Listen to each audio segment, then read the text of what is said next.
Friendo, Steve here.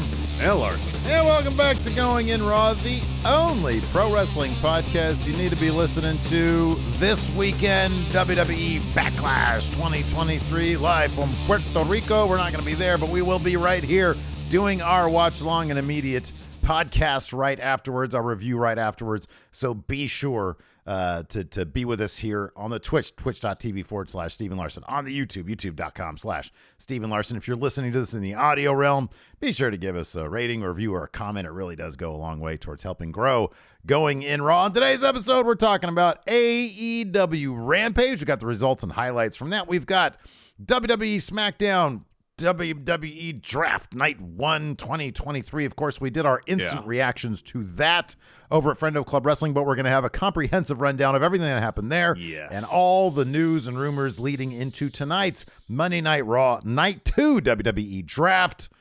But first, Larson, it wouldn't be a day, apparently. A day without CM Punk. And look, didn't put him in the thumbnail, didn't put him in the title. Gonna do that for Friendo Club Wrestling because I'm gonna clip this out. We'll talk about it. So Larson, CM Punk visited Impact Wrestling. What's going on? I mean, it just seems like if there's a wrestling show in Chicago, CM Punk will be there. Yeah. Say, seemingly. Book a show in Chicago and he appears. I believe in Phil Brooks. There you go. And it happened again this weekend. Punk made an appearance at the Impact TV tapings over the weekend. Fightful Select reports that Punk was, quote, welcomed there and brought through by security, even by numerous fans. He took pictures with Jordan Grace and Ricky Morton backstage. PW Insider adds that, quote, CM Punk was backstage at last night's Impact Wrestling TV taping in Chicago. PWInsider.com has told Punk was well received, spent a lot of time, most of the night, talking with talent, several of whom told him he impacted or inspired their careers. That's good. Punk, so he thank you for being rolled up. Got in, took a couple pictures, said hello to some people. I don't know if there's anybody in Impact that he had heat with, that had beef, so I don't know if this is part of Phil's apology tour 2023. Probably like one of the older, obviously one like an Ed Edwards. Who knows what beef there was between? Yeah, or Ed like Edwards. Heath or Rhino. Oh yeah, they were both WB during his tenure there. Right. Yeah. I don't know. Yeah. I don't know. Dude, I mean, we don't know, but this is what we do here at Going In Raw at Friendo Club. We speculate recklessly often. So let's power rank 5 reasons why CM Punk's on this current tour of Chicago wrestling shows, Larson. I'll just kick us off. Go ahead. He's sampling the various catering. He's doing his own. Oh, no, not just sampling. He's starting his own YouTube show where he's going around doing food reviews of wrestling catering. Backstage. What do you think Impact has? Do you think they got like donuts and muffins? Or do you think they got something like heat? Something under... Dude, their dressing room was a parking lot one time. Don't try to come in here and say they got heat and catering. No heat. They got no heat and catering. They don't have any... Well, obviously they're going to have primer. They don't have like a couple rotisseries from Costco. They got the tray of wraps. Oh, hey, that's not bad. I like the wraps. I'll be honest with you. They got the giant tin of muffins and one of croissants. Yeah. But he's like, there you go. These aren't. Hey, man, these aren't Mindy's muffins. Can we get this swapped out? Oh my gosh. Can we get some Mindy's? All right, I kicked this off strong, man. Wow, that's hard to top that one. That's hard to top that. Give us another one. So he's catching up on some Impact television and saw that their dressing room was a parking lot. Yeah, and it's like, hey, Impact. Hey, Impact. Hey, Impact. If you want to get up to the next level, you can't do that. So he brought one of those, like those pop up canopy things. Yeah. He had some of those back in his car. He popped those up out in the parking lot. Okay. He had the ones with the walls on the side. Okay, yeah. And maybe ones with little windows that you can button open or close. Yeah. So you get some circulation in there. It's like, here you go. Here's, it's hardly perfect, but here's like a private dressing room. So like, if a family's pulling up to this venue for some event in a different room at said venue, they're not going to walk by and see, Rhino's, D&B's, because nobody needs to see that. or Heath's butthole. Nobody needs to see that. No. Go into the little CM Punk sponsored tent and then change your clothes there. Yep. Do that. So that's good. Number 3, he's going all these wrestling shows to sell some people on a new venture of his. He's like, hey, you know what? I really believe in this new venture.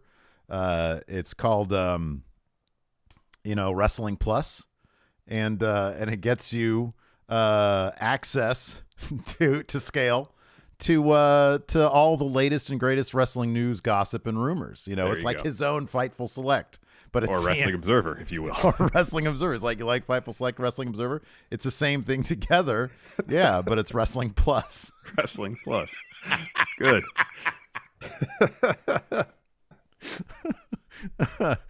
Look, let's just fast forward. Number 1, it's an ego boost. Moving on. yeah, exactly. Yeah. I mean, I want, if you're looking at this purely from an optics standpoint, and I'm not saying this is motivation for doing it or not. Mm-hmm. If him going to Raw and mended fences with people he had beef with, him going to Impact, I think this is in some way him saying, "Hey, look, I still like wrestling. I still want to be involved in this." He wants to be in. Yeah, he wants to be in the scene, in the thing, and look, and he goes backstage of these shows, doesn't cause any problems. Mm-hmm, yeah, he's asked to leave, he leaves. He goes to Impact, apparently welcome with open arms. Mm-hmm, yeah, look, I'm not an issue.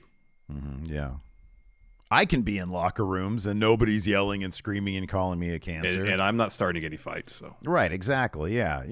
Look, man, we all can use a little bit of self-reflection as we move on in life. It's always good to look in. Maybe he's going around saying, you know what, man, been a little bit of a turd. I need to go around and maybe show, hey, you know what? I'm all right. I'm good these days. No worries from here. Drama-free Punk. That's going to be his new name. DF Punk. Wow. Okay. Drama-free Punk. Punk also, Plus. also CM Punk Plus. Wrestling Plus. Hey, we're CM Punk at scale. Yeah, hey, this next name of this when we decide to rebrand the podcast will be Wrestling Plus. Wrestling Plus, yes. Wrestling podcasting at scale, yes. Yeah, wrestling podcasting at scale. And more substantial and very exciting news from this weekend's Impact taping. Trinity, formerly known as Naomi in WWE, made her Impact debut, and that is awesome. That is awesome. Yeah. You could argue Impact has the best women's division amongst the North American brands for sure. Absolutely, 1,000%. And it's exciting that she's going to go there, showcase what she can do. Yeah. Outside of WWE, apparently Mercedes Moné, Tamina were both there in support of Trinity this weekend. Super exciting. Can't wait to check out the episode. I think it's probably this week's one that goes up on Thursday. Dude. I've been lagging on Impact a little bit because I know we don't review it here anymore because it's just we're trying to find other things to do. But I'm gonna start watching that again just for my own. Just what? Sometimes you just want to watch wrestling, not have to worry about reviewing it, and I'm excited about this. I think creatively speaking, this is 1,000% the best place to go. I mean, it really is. Like she is a top level talent, and Impact treats every one of their divisions, they treat them like $1 million. They all get an equal amount of time. They all get the respect they deserve. They all get treated creatively with respect. I honestly wish that Impact was funded by like a billionaire because if they had like a much bigger, I know we always make the joke that Anthem seems to have limitless money. They've got money plus. I mean, they bought their own network, Right, exactly. We thought the network was going to buy them, but they bought the network. But yeah, to see them but the thing is, dude, they're building in the right direction. It's taken them a long time, but if you look at their shows, like the audience is a lot bigger. And when you continue to add names like Trinity, man, that's good stuff. Like you're only going to get bigger audiences and better gates, so to speak. No, agreed. Yeah. And I think somewhat tongue in cheek, we talk about Honor No More Impact being kind of like prime Impact for us. Yeah. I think in a lot of respects, that's last when Scott D'Amore was on TV, and him as authority figure just worked really well, and how he interacted with the talents. He wasn't afraid to talk trash to them. He wasn't a pushover. Yeah, right. Wasn't a heel though either. He just kind of did his thing. And then when he took his leave after Bully Ray powerbombed him through the table, they had Santino. And no disrespect to Santino, his thing is funny. I just didn't necessarily think it worked as authority figure, at least in Impact. Because here's the thing about Impact is that they span so many different genres of wrestling, and they have usually been effectively able to to successfully sort of compartmentalize them so that you can have comedy, but you can have drama, you can have hardcore, but you can have, technical. Yeah. You can have all sorts of different things going under the same roof, and it all feels like the same universe, and it's all coherent. And you need kind of a guy like Scott D'Amore who is an authority figure that is there to justify matches and to be kind of on the straight and narrow. When you add a comedy element into it, it just butts up against stuff like Bully Ray. You know what I mean? Yeah. And it doesn't work. Whereas Scott D'Amore, he works with everything. Yeah, he does. He does. So yeah, I'm going to start checking out. Yeah, Scott D'Amore's back again. too. Yeah, absolutely. So that's good stuff. So yeah, let's talk about what everybody's talking about these days: the WWE Draft. The first half of this year's WWE Draft is in the books. The first year plus of this draft, because they also the next day on this thing called the SmackDown Lowdown. They did it there on scale. They did it there at SmackDown Plus.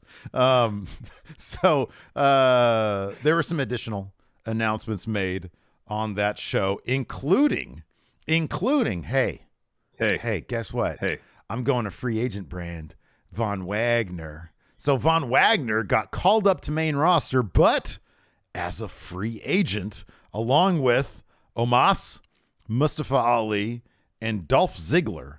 Larson, what does that mean? It means they want them on main roster, but they aren't exactly sure what brand they're going to go to yet. Yeah, I think so. Yeah, right. They're all main roster talents, but not sure exactly where they fit into the overall stories they're telling yet.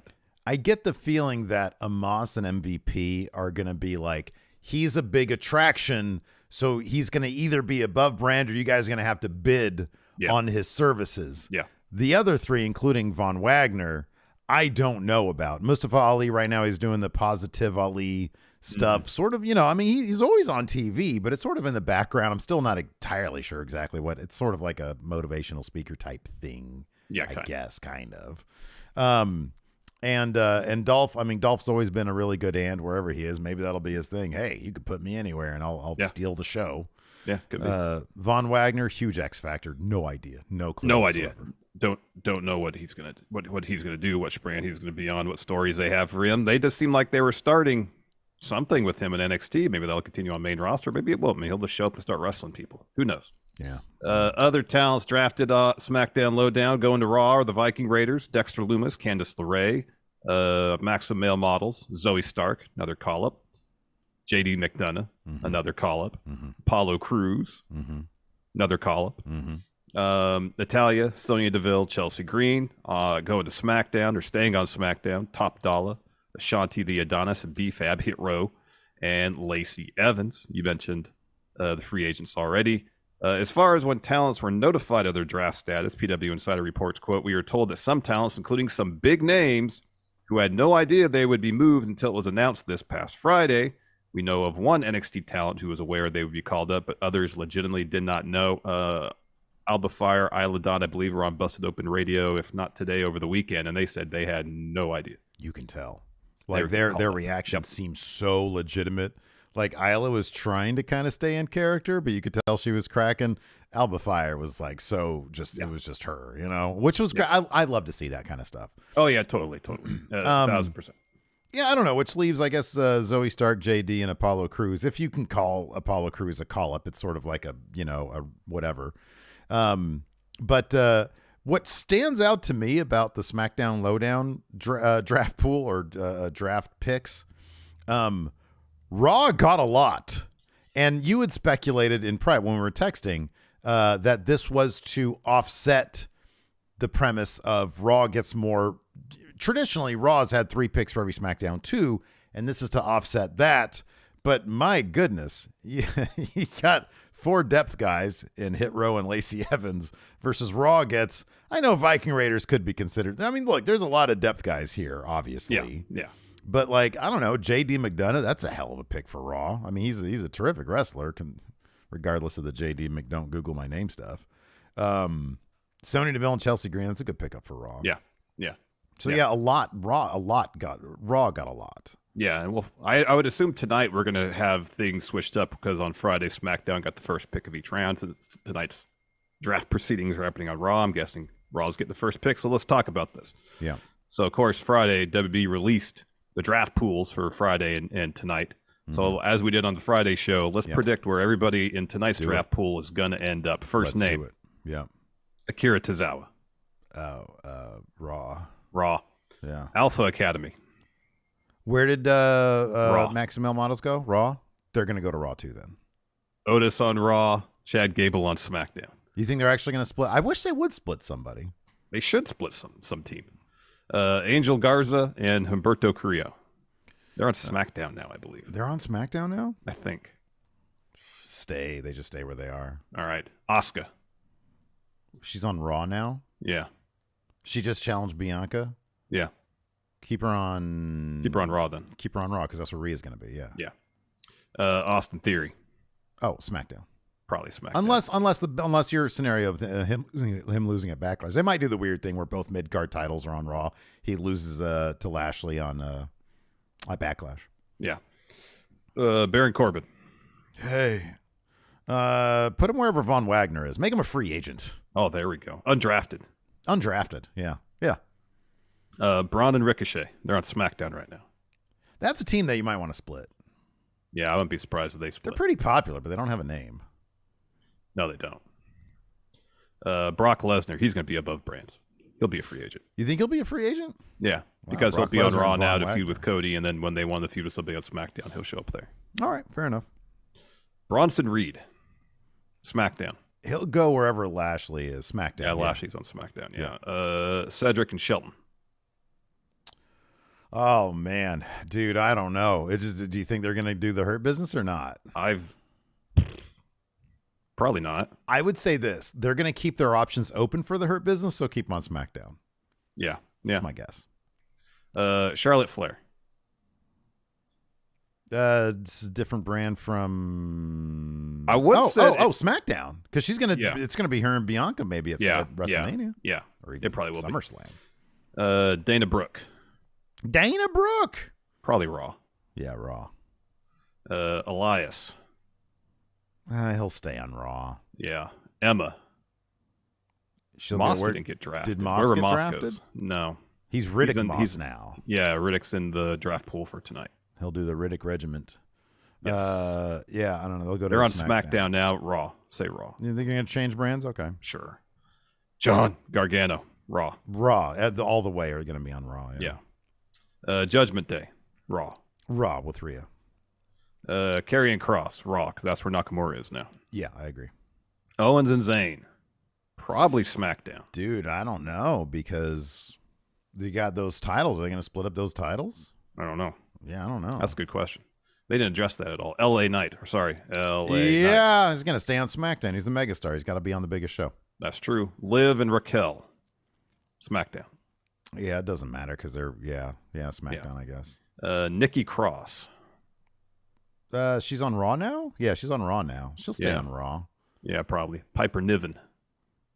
Man, I don't know. SmackDown, fresh matchups, I guess. Rhea is going to Raw. Rhea is no. Piper's going to stay on Raw because Bianca's D'd her a million times. Yeah. So, I'm sorry. What's the next one? Rhea Ripley. She's staying. She's going to be on Raw. Yeah. Rick Boogs. Oh, I love him. He's going to stay with Elias on Raw. Raw, I think we said. Yeah, Raw. Yeah. Riddick Moss. What did we just say? He's going to. You said she's going to move to Raw, so he is too. Yeah, Raw. I think Raw. Yeah. Ronda and Shayna. Stay on SmackDown. Yeah. If the tag champions are going to be there. Yeah. Same brand as Liv and Raquel. Seth, Raw. Oh yeah, 1,000% Raw. Shotzi. Stay on SmackDown. Yeah. Tamina. Raw. That's a good opponent for Rhea Ripley. That's a good depth guy for Rhea. Yeah. Tegan Knox. Another depth guy for Rhea. Brawling Brutes. So Sheamus, Ridge, and Butch can all be drafted together. Keep them away from Sheamus. Keep them on SmackDown. And Sheamus versus Roman is still a feud they haven't done. Yeah, they haven't done that yet, which they should. The LWO. They're going to be with Ray. It depends if they're going to split Ray and Dom brands again. I get the feeling they're going to stay on Raw, though. Because there's more to mine between Ray and Dom, and Ray doesn't seem to want to be away from Dom, so they're going to be on Raw, Raw, yeah. New Day. Probably SmackDown. SmackDown. They're a SmackDown crew. Usos. Raw. Raw. That is 1,000%. They're going to get split from the Bloodline. Dude, Roman didn't answer their text since WrestleMania. They haven't heard from the Tribal Chief. No, they're getting drafted to Raw. They're getting drafted to Raw. They're out of the Bloodline, man. We're going to talk more about that. We are. Trish. Raw. Raw, yeah, so she can feud with Becky still. Xia Li. SmackDown. Yeah, I think she's on SmackDown now. She's, good depth guy, bad guy for Bianca. Yeah.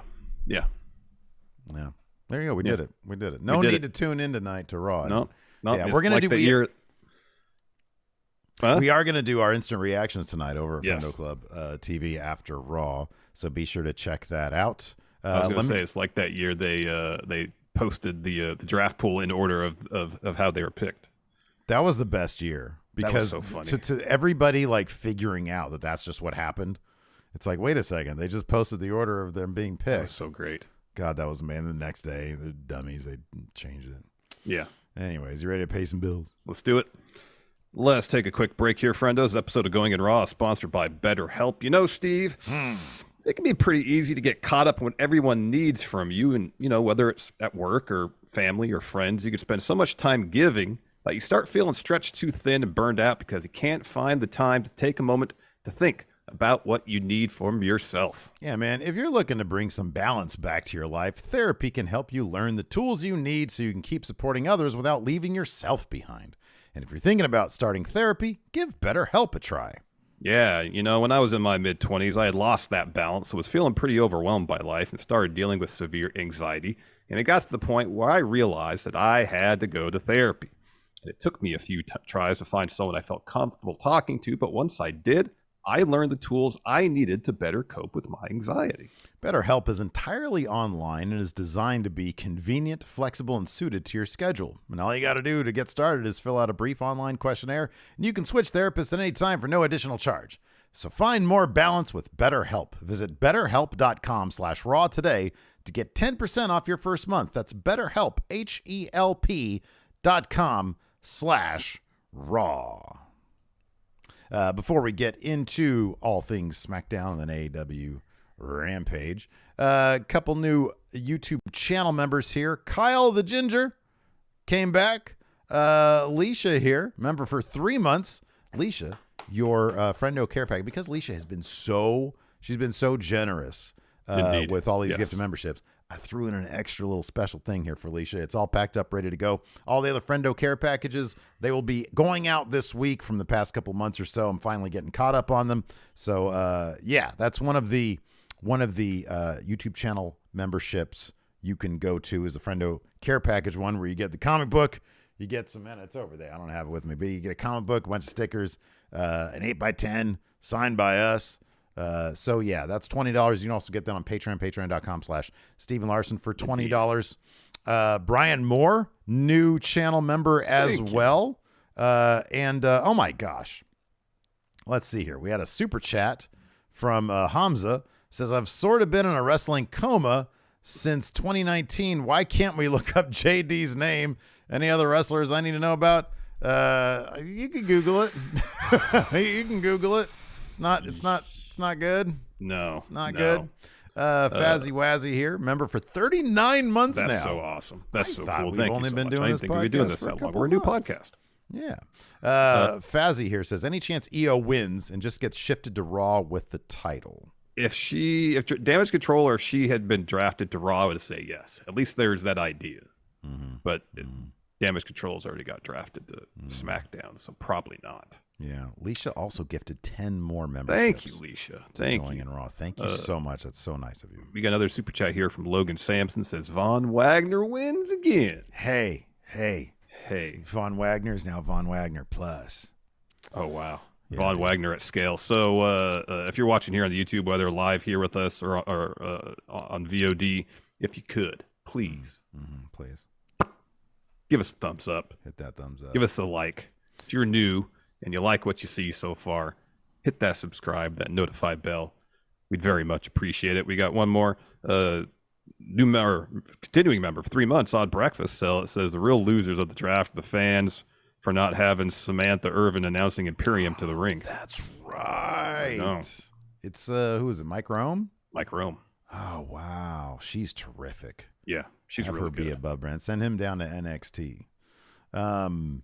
So yeah. Also, we've got 2 overruns this week. We've got an overrun today because we didn't do one on Friday. Because I'll be honest, I was fresh out of ideas. I was like, dude, it's Friday. The weekend's already starting for me. I'm running empty right now. So we're gonna do one today, and then of course on Friday we're gonna do one. We'll double up this week as well for the patrons at $5 up. Patreon.com/Stephen Larson. Also for the YouTube channel members. So all you got to do is click join. And you can be part of the membership. It really does go a long way towards helping to support Going in Raw. We really appreciate all the patrons, all the YouTube channel members. Indeed. All right, let's dive into SmackDown. So the show is kind of built around 2 things. 1, draft. 2, Kevin Owens and Sami Zayn defending their tag titles against the Usos in the main event. Yeah. We did a video going through the draft selections for Friendo Club Wrestling right after the episode ended. And we'll get into more of that during the show. But overall, for you, what stood out the most in terms of brand changes, surprises, head-scratching decisions? If you had to name 1 or 2 things. Yeah, no, absolutely. Well, number 1, talking about the Usos. Losing those tag team titles, which as soon as they dedicated it to Roman Reigns, you knew. Oh. And as soon as they said that Roman hasn't responded to their texts, you knew they're going to Raw. They're going to be out of the bloodline. And the thing, it's so funny, dude. I did like a video about the Cody Roman. Somebody asked me on Wrestle Juice. I did like an Ask episode where somebody said, is Cody still going to be the guy? And I'm taking the scenic route here. The level of discontent over the general WrestleMania scene with Cody. People saying he's never been the guy. People saying he was only there for Roman to beat. People saying they should have done it at WrestleMania. Nobody seems happy with that decision. However, when you look back at it, the image of Cody Rhodes doing this, how it kind of mirrors John Cena the first year he lost to The Rock. Yeah. Now, continuing the story and the intrigue with the Usos, who almost certainly are going to be kicked out of the bloodline. They're not going to get politicked into being on SmackDown. Roman's going to let them flounder on Raw, I think. And on top of that, because I think you're going to have, and this is going to sound like a contradiction, a harder than usual brand split, but keeping the Usos on Raw so the bloodline has a presence there and that story can continue across both brands is kind of a smart move, I think. But have them losing against Kevin Owens and Sami Zayn, number 1 at Night of Champions. Clearly the tag titles are not going to be defended there. That's why this was they made such a big deal about this. Yeah. But I think the Usos are out of the bloodline and they're going to be on Raw. What are your thoughts on that? Oh yeah, that was one of my predictions. We did our draft predictions episode last week. The Usos were going to Raw. Now I guess the question is, they have the 6-man tag match at Backlash. Usos and Solo taking on Sammy, Kevin Owens, and Matt Riddle. Is there going to be some sort of stipulation on the line there? They get drafted to the Raw. They say to Roman, we want back in. And if he gives them an opportunity at Backlash, all right, you have to win this match. Otherwise, no. Because one thing that was happening throughout SmackDown on Friday was Heyman and Solo teasing that Solo was going to beat the hell out of the Usos during the show. Yeah. That he was going to kick him out of the bloodline that night. Yeah. That was the insinuation of Heyman handing Solo a roll of tape, and he was wrapping up his thumb saying, tonight is the night. Oh, how great was Solo's hesitancy walking down the ramp? Because that dude, he was doing a good job acting. He was walking down there like, these are my legitimate brothers. Mm-hmm. Like Roman's my cousin. He's a tribal chief. These are my brothers I have to do this for now. He's in a tough spot. Yeah, luckily for him, Matt Riddle coming out of nowhere with his little chonies on and attacking Solo Sikoa sort of got him out of that situation. But you never know. Roman might still be pissed off at Solo Sikoa for allowing that to take him out of the equation. But regardless, the Usos lost. And I think it was supposed to be Solo kicking, getting that job done because they've been teasing that stuff for so long. Yes. Yes. So, yeah, that was one of my biggest takeaways. I thought everybody did a really phenomenal job there. I'm sort of curious to see what they do with Owens and Zayn as tag champions at this point, if they're going to split the titles or if they're unified or what the situation is. That was one of my biggest takeaways. My other one was just how loaded SmackDown has an easier go of it anyways, because they're always going to have Roman. So the A story is always going to be there. And they've been good with the A story so far. But if you look at what, you could call it the co-A story if you're you and I, or the B story, the Mysterio's Judgment Day, they're on Raw. You've got Imperium, who everybody loves. Raw is a loaded show. My only big takeaway that I'm like, this sucks for Raw is Miz staying there, because Miz segments usually are just a big time suck. Yeah. But otherwise, Gunther, Drew, Shinsuke being all on Raw. Meanwhile, over on SmackDown, you've got the OC and AJ Styles return, which, by the way, they bungled that. Yeah. Because it got like no reaction. Yeah. You got AJ Styles over on SmackDown. Brawling Brutes will probably stay there to few. So Roman even has Lashley's on SmackDown now. Lashley's on SmackDown now. Yep. So you've got some fresh meat over on SmackDown. It'll be interesting to see how tonight shakes out. But so far, I don't know. There was a lot of complaints in the comments of the video that we did in our instant reactions.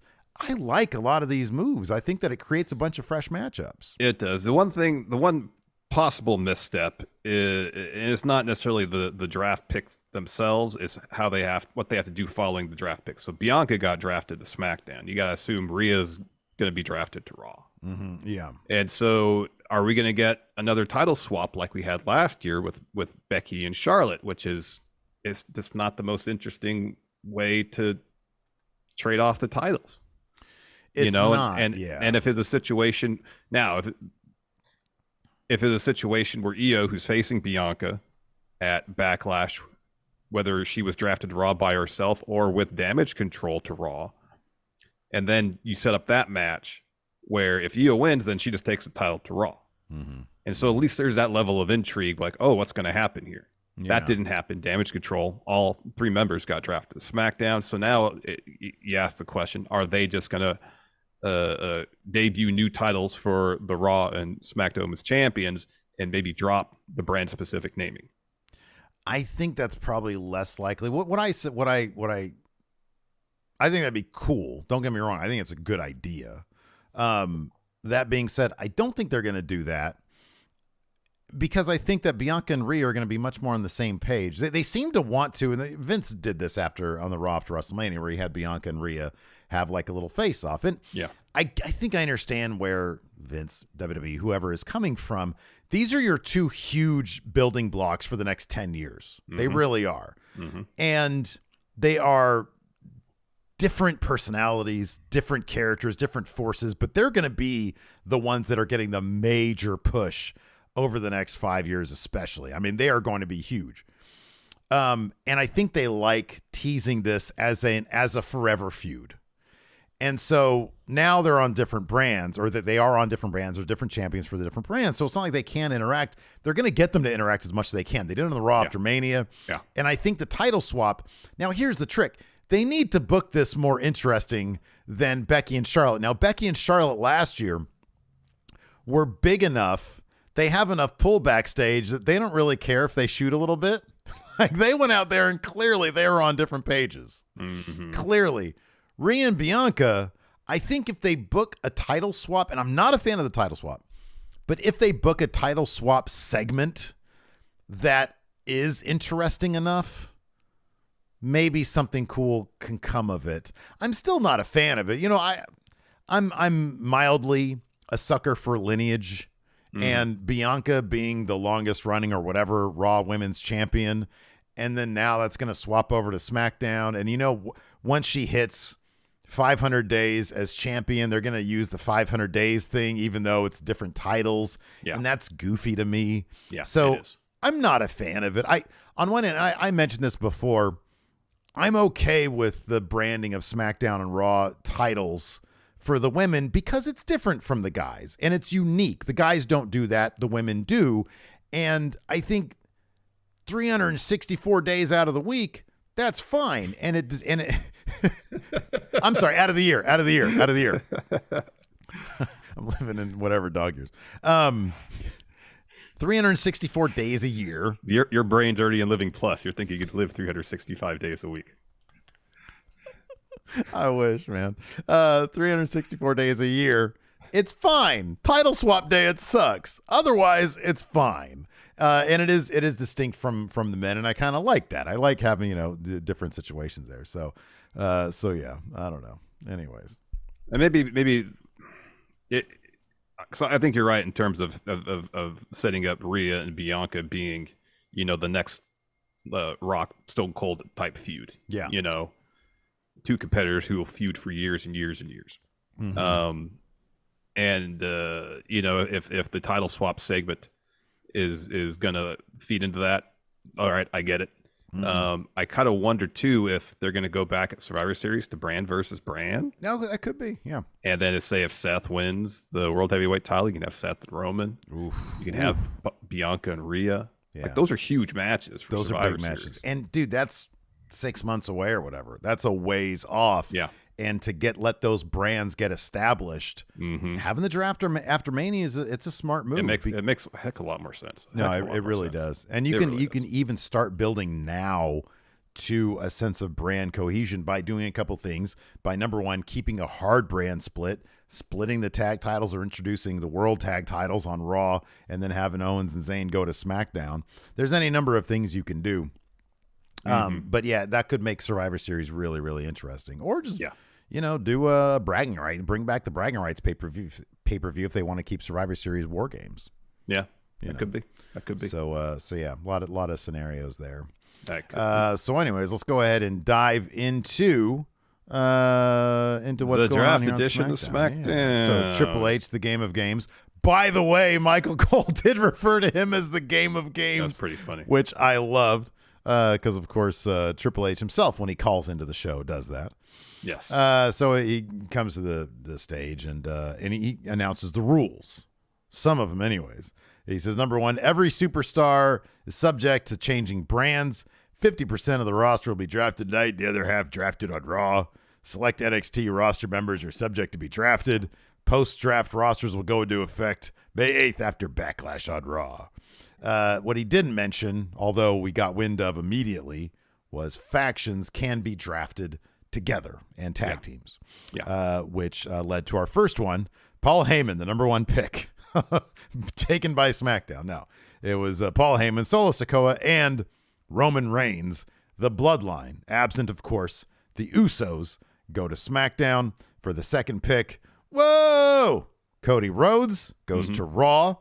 SmackDown select Bianca Belair for the third pick, and then for the fourth pick, Raw select Becky Lynch.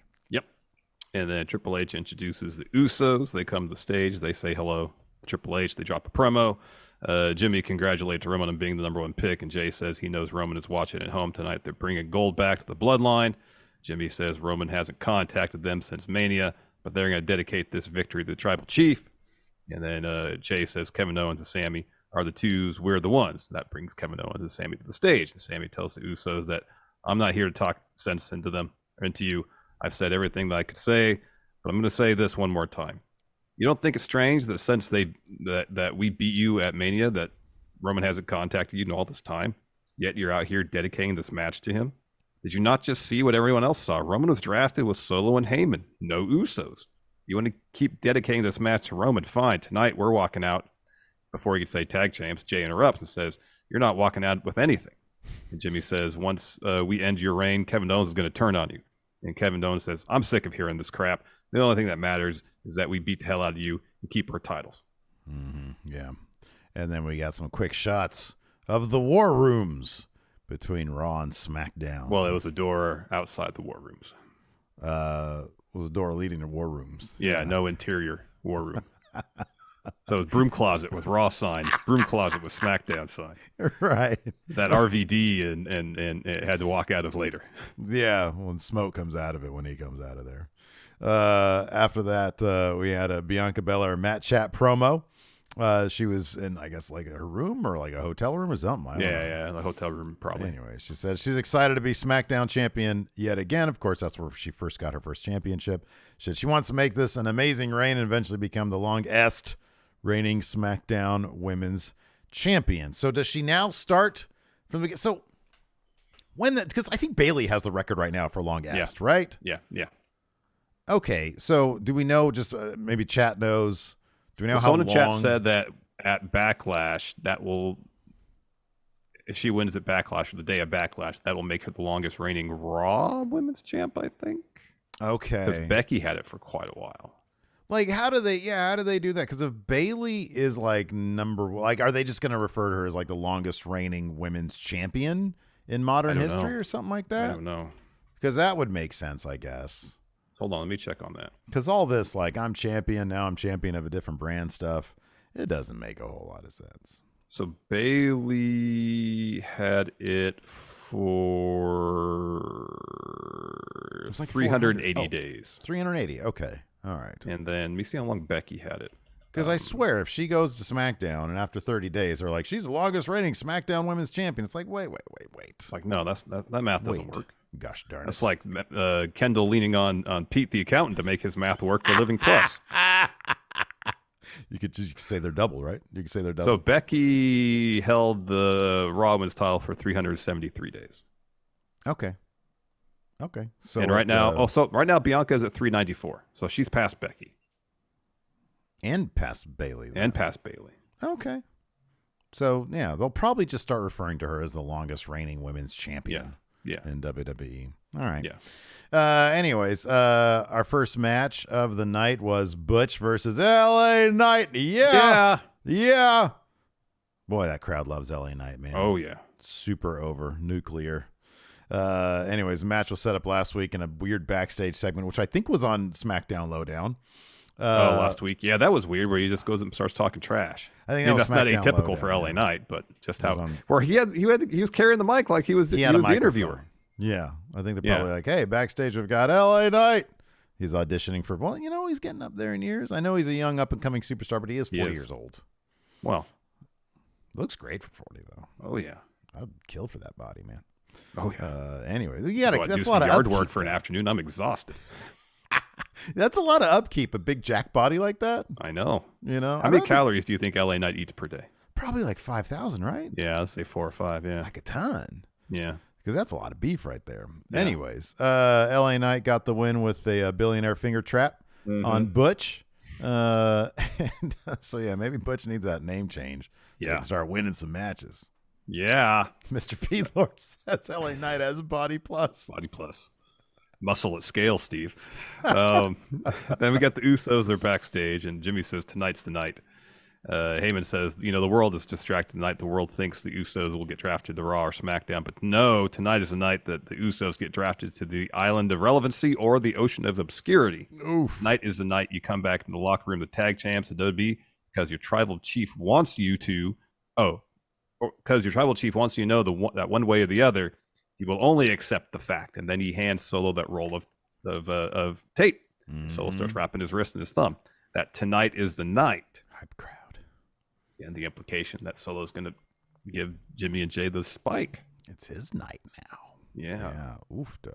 Yeah, man. The Ocean of Obscurity. That's where we're going in Raw drifts. Oh, yeah. Yes. The water's fine. Yes. Real quick here, we got another super chat from Dan Daniels. Says, if you can pick two different champions from two different eras for a title swap segment, wow, that would be amazing. Ooh. Two champions from two different eras for a title swap. What would be the biggest disaster?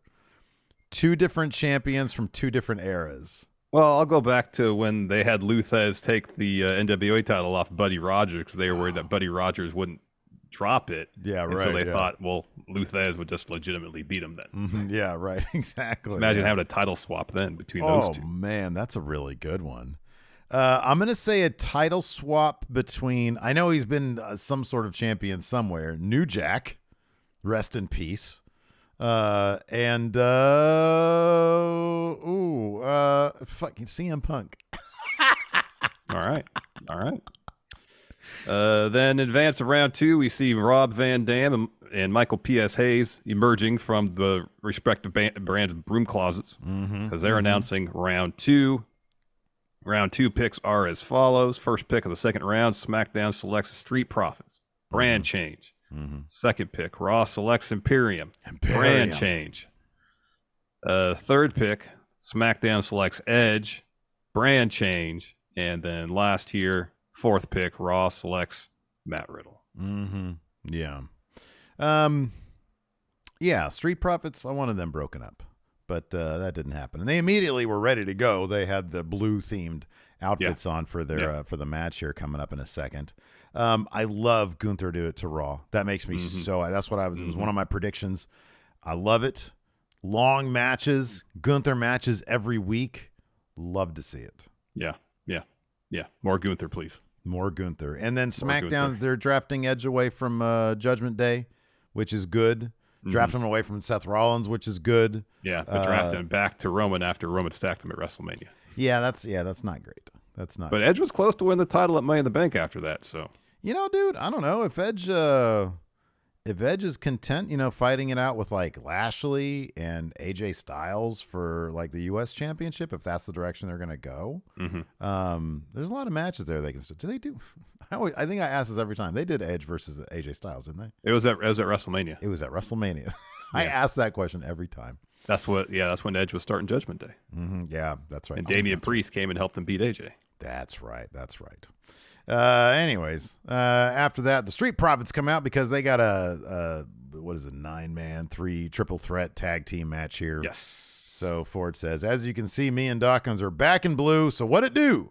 We're not back on SmackDown, but nothing changed the day we work on. We want the smoke. And, I think it says we're not. I totally mistyped. Nothing changes but the day we work on. Yeah. Yeah, I know. You actually typed it up right here. Oh, okay. And then they have that match against Braun and Ricochet and the LWO, which apparently now has like the fastest selling shirt. Yeah, for 3 weeks in a row or something like that. They've had top selling merch. That's awesome. It's a killer logo. Yeah. It's a killer logo. Yeah. Yep. Anyways, this is fun stuff. Of course, Street Profits get the win because they always do. Street Profits win again. Yeah, Ford hits Ricochet with Frog Splash. So while LWO did not win the match, they also, one of their members did not eat a pin. So that's good to see. That's a step in the right direction. I do love the ongoing drama between Braun and Ricochet, how Ricochet has to come to terms with him being a projectile weapon.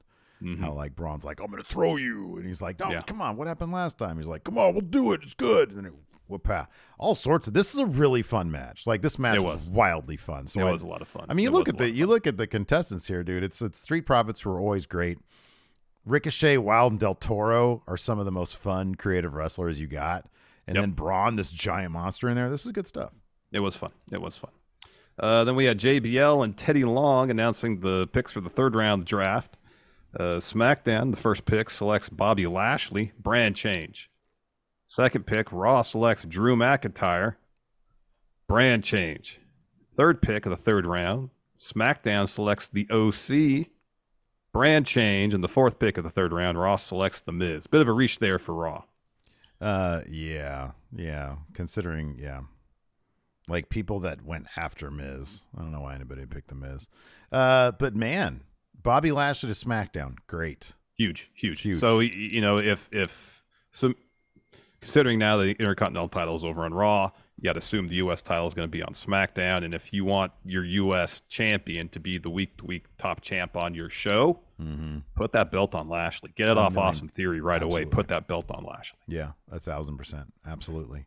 I love Raw selecting Drew McIntyre. We'll have to, maybe later on this week for Friendo Club Wrestling, we could do a power rank now of people we think should be now that we'll know who's on Raw, power ranking who should be the first world heavyweight champion. Obviously, Seth Rollins is going to be number one, but I don't know, man. Drew McIntyre, that's a great name. Like that's I need to see him with a world championship in front of people. I really Didn't we do that already when they announced the belt? When we announced the belt, maybe, But now that we know who's going to be on the brand, yeah, we probably did that. Ranking 5 first new WWE World Heavyweight Champions. Yeah, we did that last week. We did that already? Yeah. Bring it down, put it back up. All right, very well. New thumbnail, new titles, new video. Yeah. It's a brand new adventure, man. It's like when they reskin a video game. And then, of course, we already talked about the OC, AJ Styles, the Good Brothers, Michin. This is great for Michin also.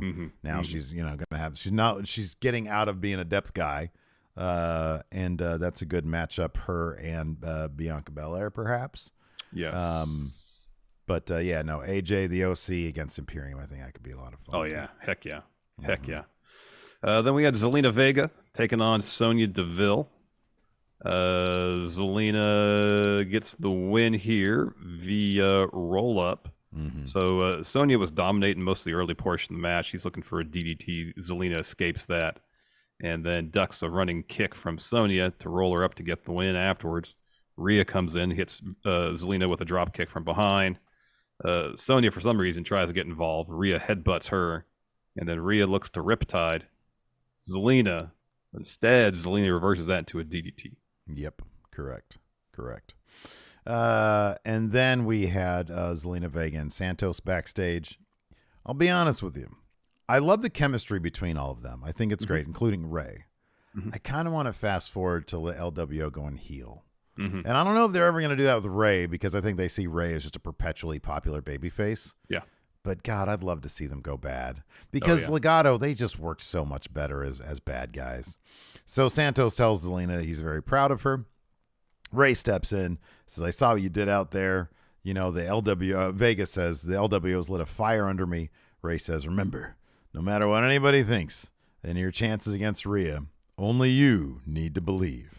I was smaller than every opponent I ever faced, and I fought all the way to the Hall of Fame. If you believe what you have in here, and more importantly, in your lungs here." Oh, no, I mean, he meant heart. Says, "You'll leave Puerto Rico SmackDown Women's Champion.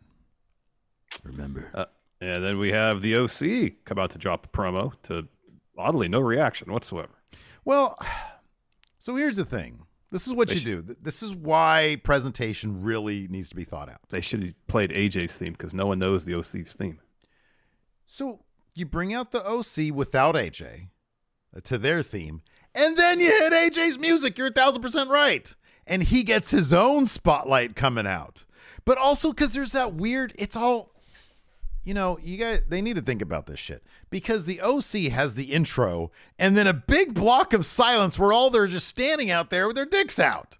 They got like the two suites up and they're just standing there. AJ has his hood on and it's just silent. And it feels like it's a million years. It feels like it's a 364-day week. Yeah. And then it kicks back on, but it's a song that nobody really cares about. Yeah. You pump in AJ's theme song. Gotta do AJ's theme. Everybody was like, "Oh, cool, AJ's back." His return is a big deal. He's been gone forever. Yeah. Come on. Yeah. Ball drop. And so they come out for a promo. Before they can say a word, Viking Raiders interrupt. And AJ goes, "Hold on. Did you come out here to pick a fight?" And he goes, "It's 4 against 3, so I'm going to go sit on the turnbuckle over here. Get out of the way.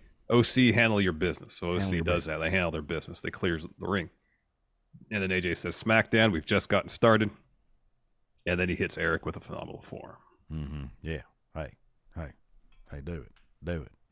After that, Shawn Michaels, Road Dogg, D-Generation X, they come out to announce the round 4 picks. Shawn Michaels. First pick, SmackDown selects Damage Control. Brand change. All 3 of them. Brand change. Second pick, Raw selects Shinsuke Nakamura. Brand change. Third pick, Raw selects Shinsuke. SmackDown selects, and Shawn Michaels had to read this one, the current NXT Tag Champions, Alba Fire, and according to Michael Cole, Isla Dawn. That was surprising, because those were names we had not heard as potential call-ups in the lead up to the draft. Correct. Yeah. And the champions. Not often that champions get drafted at NXT. Yeah. I mean, dude, I like what they've been doing lately with the women's tag titles. They've been forming some pretty good teams that feel like they're going to be around as teams a little bit longer than not. So I like this. Plus, they both have tremendous records as singles competitors too. So yeah, I think this is great, man. This is great for both of them. Mm-hmm. Really good stuff. And then Road Dogg says, "Oh, if you didn't like that one, you didn't know." Raw selects Indy Hartwell, the current NXT Women's Champion. Yeah. So I would assume she's going to vacate the title because she still has the walking boot on? Yeah, she's still injured, so maybe, yeah. Although they just did that with Roxanne.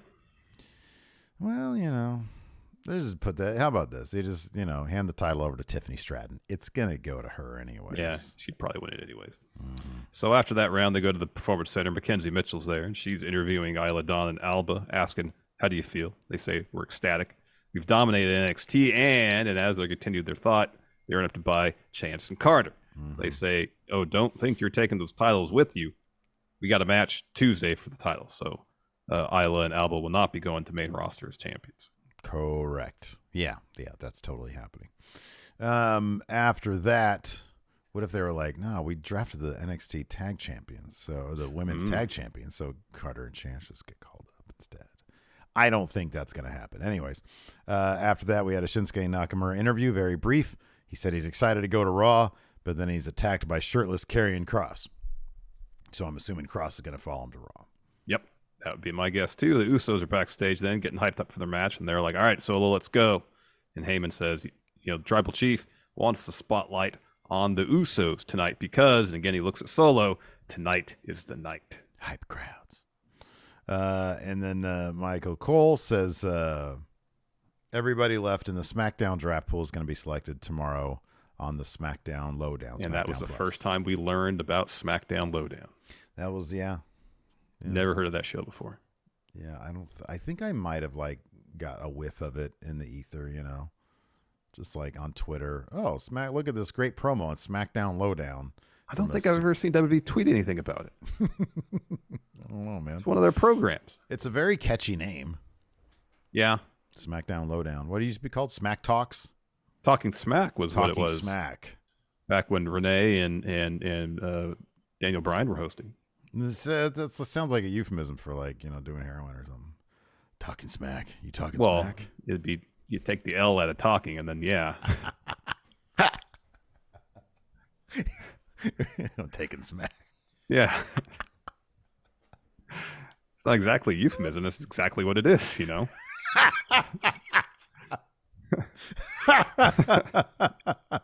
They popped up with that one. Oh, well, all right. Anyways, main event, Kevin Owens, Sami Zayn defending the undisputed tag titles against the Usos. Really fun match.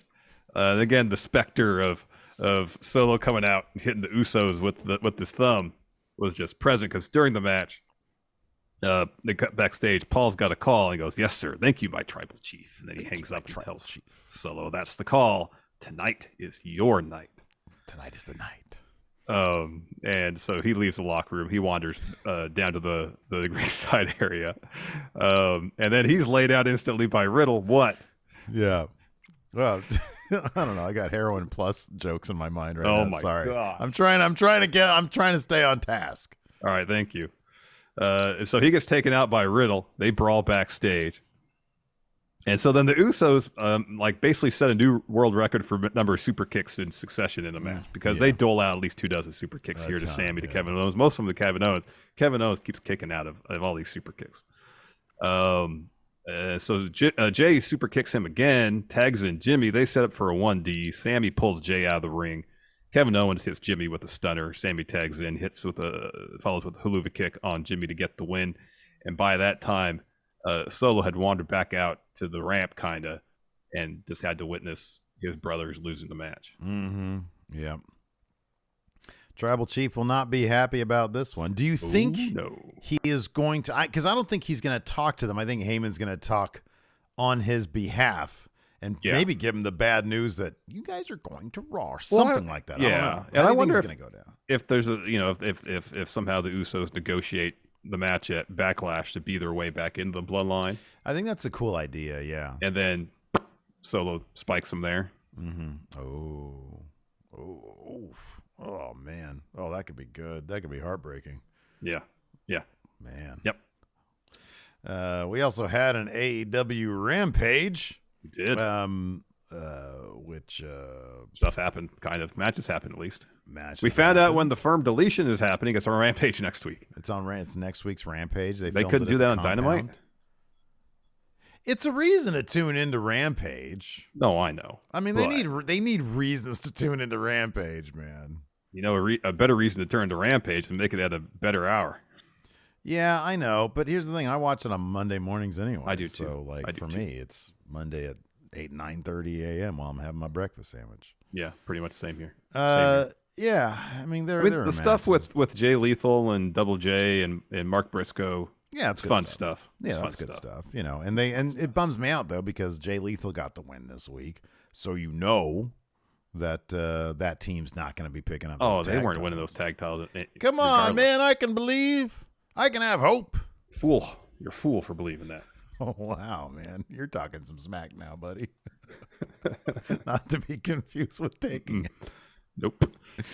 Oh man. Anyways, with that, before we get into our Rampage here and our Rampage recap here, Lucas Lopez with a super chat says, "How would you guys name both tag and women's titles without using the brand name to avoid the title swap?" So the tag title, the men's tag titles. Okay. I guess you could do if you unify the tag titles, you make them one title, WWE and World.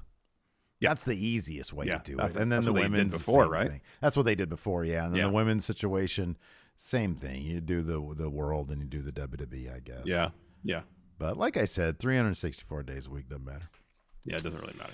Anyways, so Rampage kicked off with Bullet Club Gold, Jay White, Juice Robinson. I hope they start addressing what Bullet Club Gold's relationship is to Bullet Club Prime, because they just set up their own kind of IP violation faction of their own. Seemingly, that's what it feels like. It really does. Yeah, I need some explanation there as far as how this fits into everything. I want to know what the exact licensing agreement is.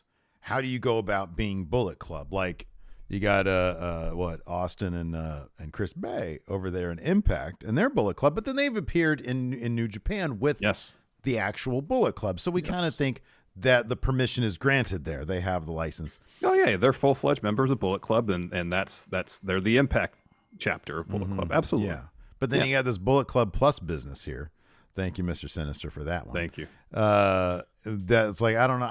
I maintain this is a terrible idea. This was stupid. Like, Jay White got jumped out by the current leader of Bullet Club. He said, "Your era is done." Yeah. And then he's cool using the logo, but it's gold and Phantasmo's nowhere to be found. Well, LP was kicked out. Yeah. So he was kicked out, but I thought he was going to be Bullet Club Gold. Yeah, he's the one that first tweeted the idea of Bullet Club Gold. Yeah. So where is he in all this? He should show up. I don't know. It's lame. Like, Knife Pervert should have created his own faction, the Knife Perverts. Yeah, exactly. And Juice would be great for that, you know. Yeah, Juice is pretty funny. He is pretty funny. You know, it's funny. Because I was thinking about it. It's funny. And for some reason, the New Japan presentation, to me, doesn't work for Juice, but AEW's presentation totally does. And Jay White works so much better in New Japan's presentation. Like, when I did appreciate this week when he was up on the stage and Ricky Stark's music hits and he started dancing to it. I really like that. Yeah. I don't know. It's just the AEW presentation in general.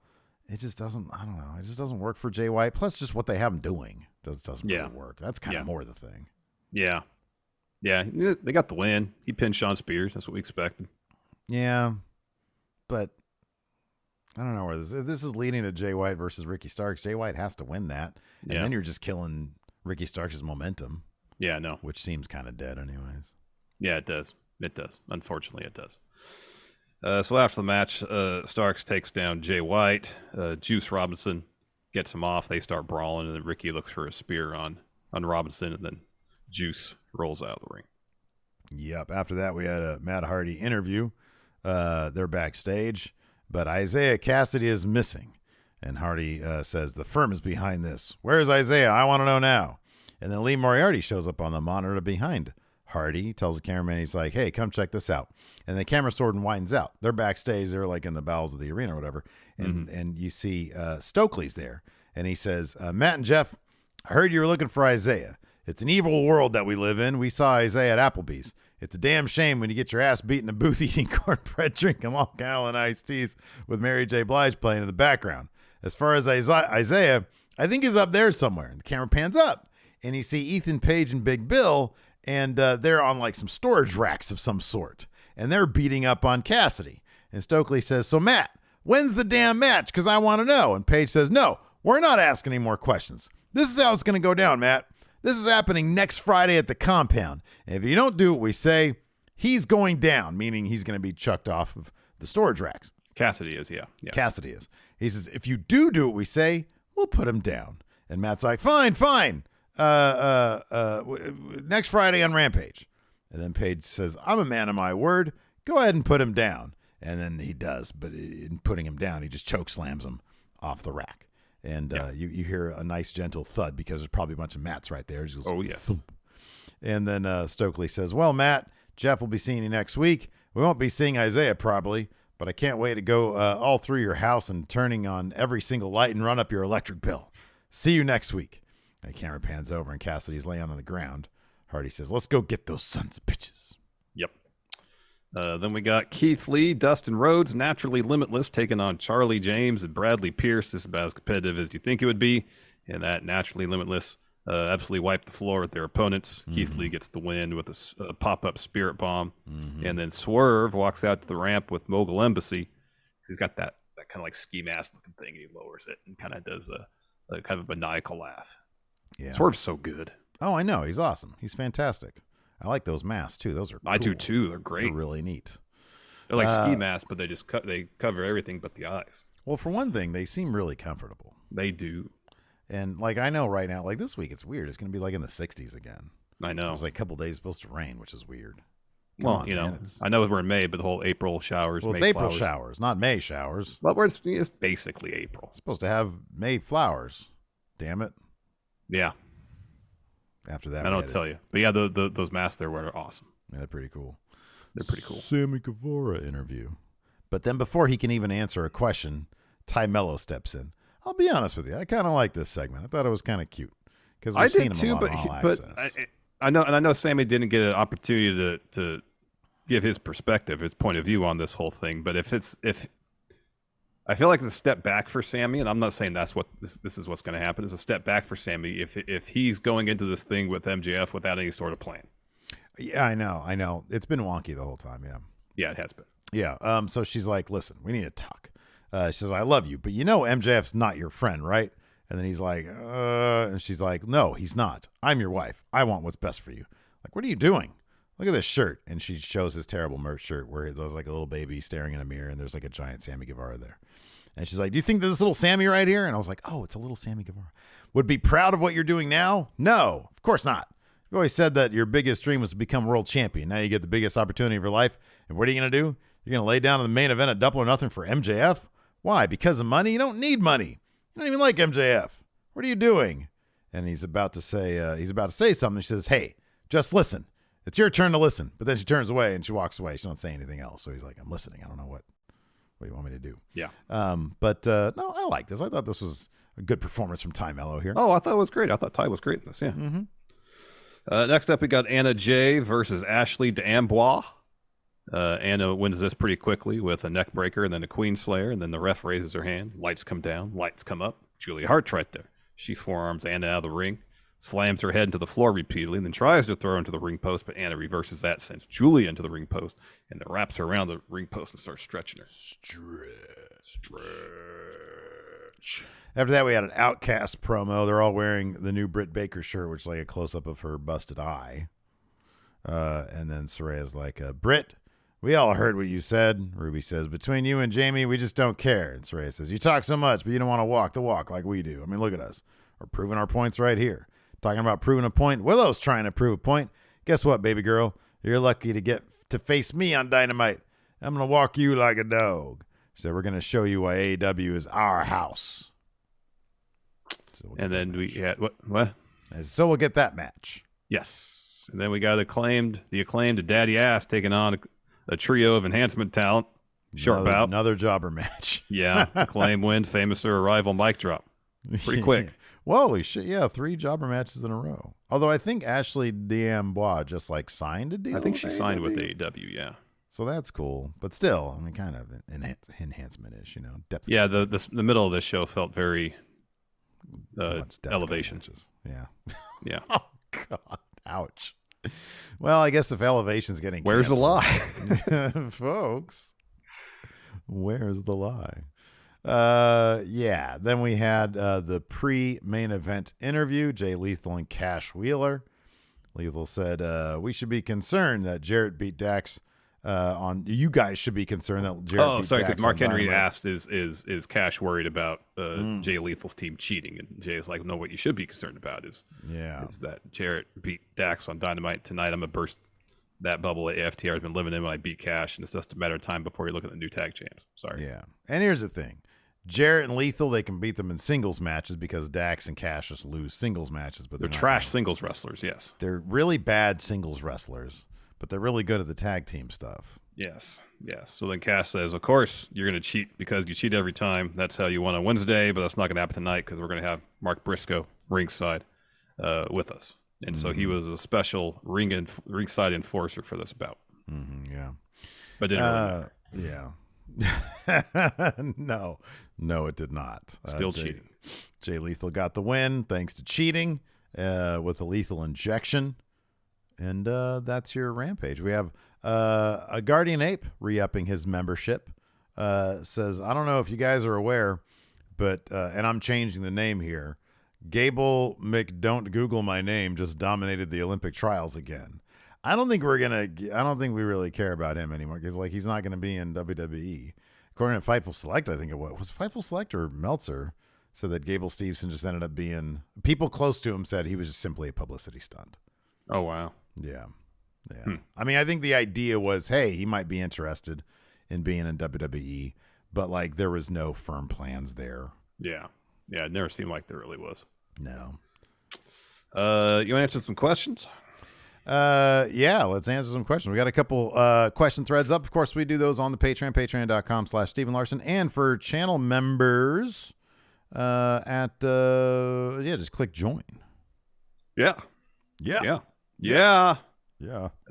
Jacob O asks here, name 3 NXT stars you guys would like to see get called up tonight. 3 NXT stars I'd like to see get called up tonight is the night. Tyler Bate. Yeah, that's good. Yeah. Screw it, Carmelo Hayes. That'd be cool. That would be cool. Yeah. Grayson Waller. Ilya Dragunov. Cameron Grimes. To the moon. Let's see here. Higmeister says, do you think there's any chance post-draft we see a longer SmackDown show? No. I think that's like a big TV deal. Like they'd have to rearrange a lot of stuff because the affiliates have their news shows on at 10 They o'clock. do at 10 p.m. That's correct. Evening news or nighttime news. Yeah. Taylor Sexton here says, if you could have anyone come out and announce draft picks tonight besides Sid, who would you pick? Oh, wow. RVD is one of my favorite guys of all time, so I was happy to see him. Anybody. Everybody's like an AEW, like Taz. I was going to say Taz, but he's obviously an AEW. Yeah.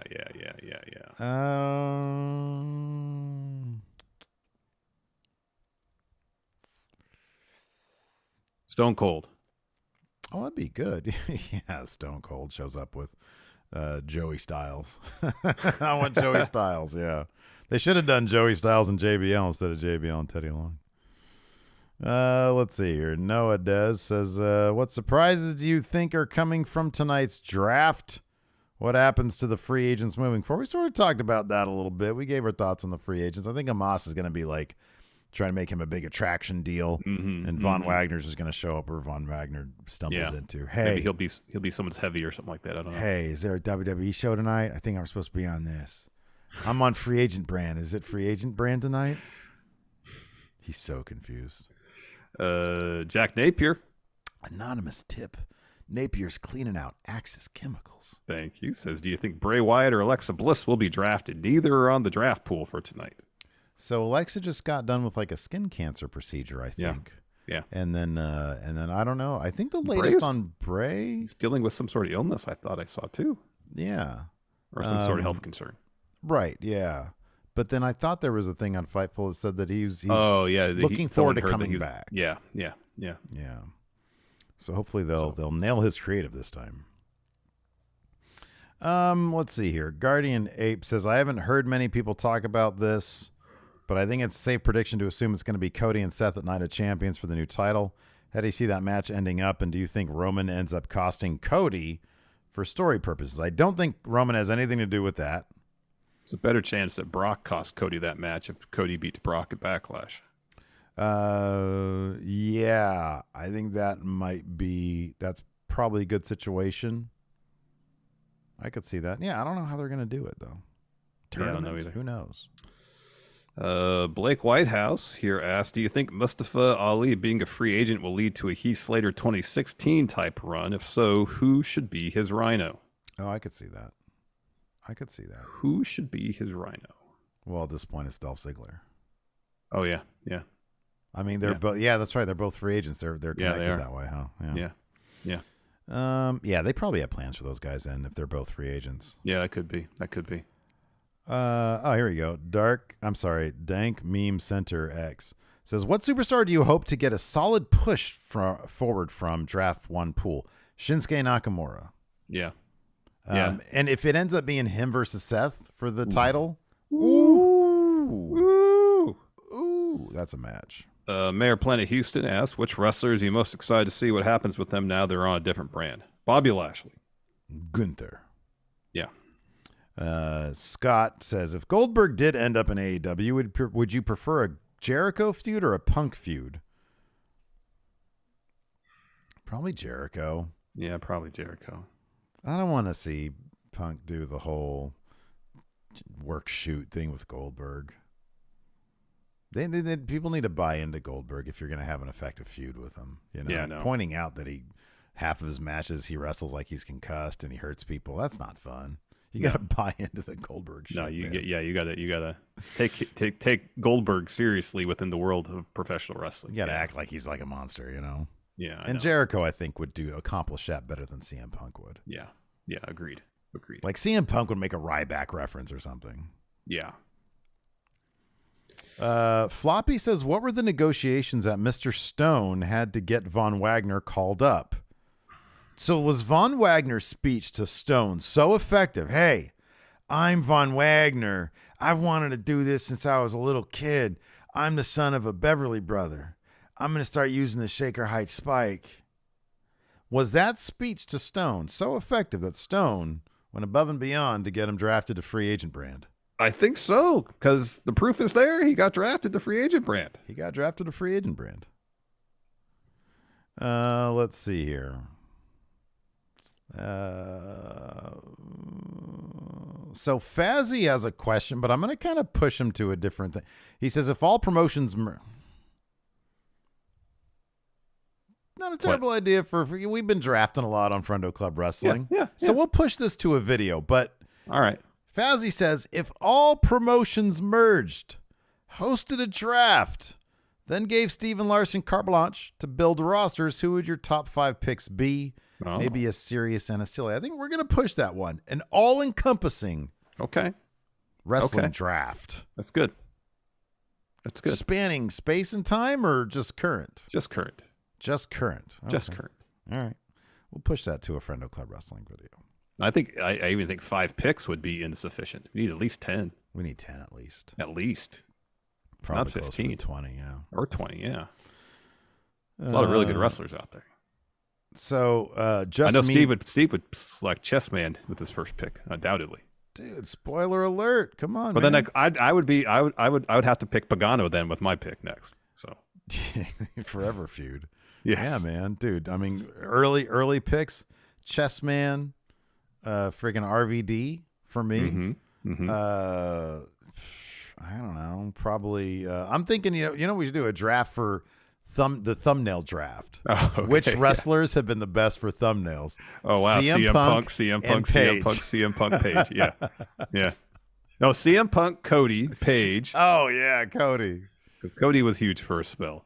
Tony Khan for a spell was huge. Yeah. Whenever you toss Tony Khan. White Brownie has the question, who gets Rob shit?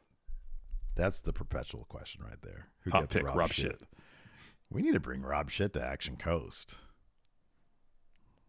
That'd That'd be rad. Let's see here. Dirty Leg says, how long before everyone realizes that the story of Cody is trying to finish his story is just a reboot of Cena Rock? I've seen that a lot. That Cody's going to get the Cena 2012 booking. Yeah, I think that's out there, man. I think that's out there. Yeah, because wasn't Cena's first feud after that with Brock? Yeah, I think so. Odd Breakfast says, who from the lower card would you like to see get pushed after the draft? He says Baron Corbin. Did you see the Baron Corbin in France video? I saw it, but I didn't watch it. No. What's the story behind that? I don't know. They like Baron Corbin. That's what I figured it was. But like, is there a deeper, like, does anybody in chat know? Is there a deeper story? Why do the French love Baron Corbin? I don't know. That's awesome. And he won, and then he got a huge pop. Yeah. Yeah. That's fantastic. I like Baron. He needs good creative, man. Yeah, I like Baron too. We've liked him forever. Like, he just needs good creative. I know. Yeah. I know. I heard at the Paris live event too. They're also singing along to Austin Theory's theme, A-Town Down. Oh, that's fun. Yeah. Who knows what different countries and cultures will respond to different, what is it again? Lawn Kill. Member now for 2 months. Thank you very much. Thank you so much. Friendos. Wrestling Wriggle says, LA Knight wins. Could this be the start of an LA Knight push? Hope so. I believe so. I think so. Yeah. Yeah. Dave Matushek says, if you're going to act like Inoki when it comes to having wrestlers and MMA fighters mingle, who would you pit against each other? I'm not as savvy to the MMA world these days. I'm not either. I'm not. I don't know. Cody? Sorry, go ahead. I saw this clip on Twitter of an MMA fight from 3 years ago. And it was like a lady dressed up like a soccer mom.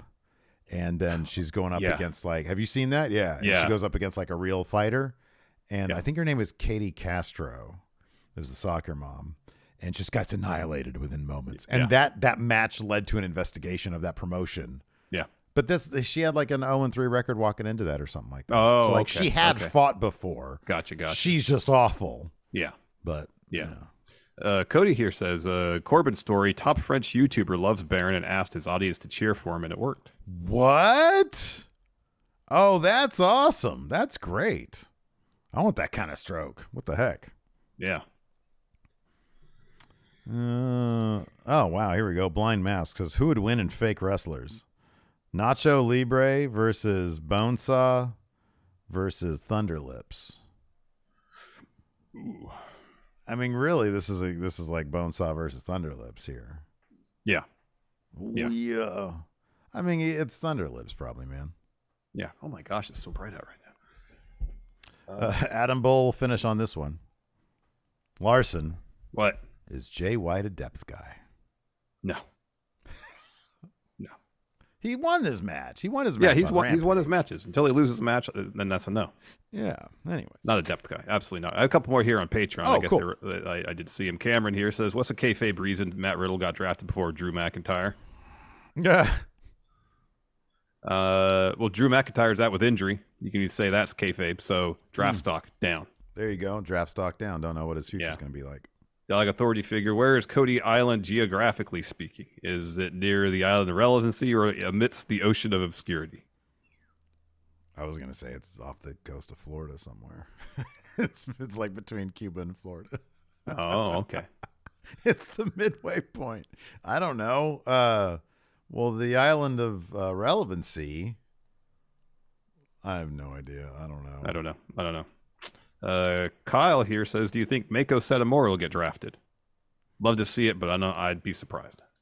Yeah, me too. She hasn't really been mentioned on NXT, so I feel like she'd have to go through there. Yeah. Maggie says, guys, can I get you to engineer campaigning for women's wrestling in AEW? Please and thanks in advance. Let me know how I can repay you.